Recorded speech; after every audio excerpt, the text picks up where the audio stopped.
fill in the blanks with following verbs correctly.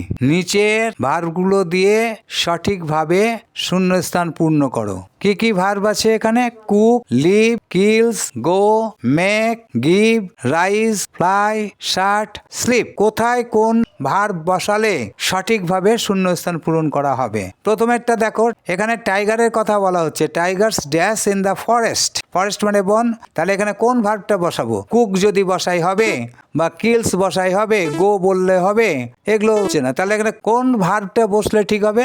Leave. Tigers live in the forest. They dash to school.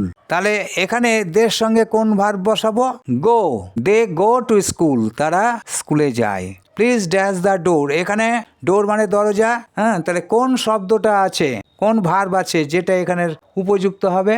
Please slip the door, please make the door, এরকম হবে না। তাহলে কি করব? শাট। শাট মানে বন্ধ করা। Please shut the door. The cow dash us milk. তাহলে এখানে কি দিব? কোন ভার্ব বসাবো? গিভ। The cow gives. কেন গিভস করছি? এস যোগ করছি কেন?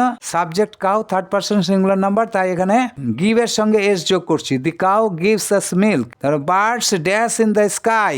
পাখিরা আকাশে ওড়ে, ফ্লাই আছে। Birds fly in the sky. We dash at night.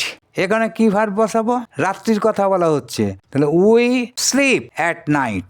The sun dash in the east. পূর্ব দিক, দ্য সান করা আছে। তাহলে কি বসবে ওখানে? Rise. The sun rises in the east. A cat dash rats. বিড়াল ইঁদুর মারে।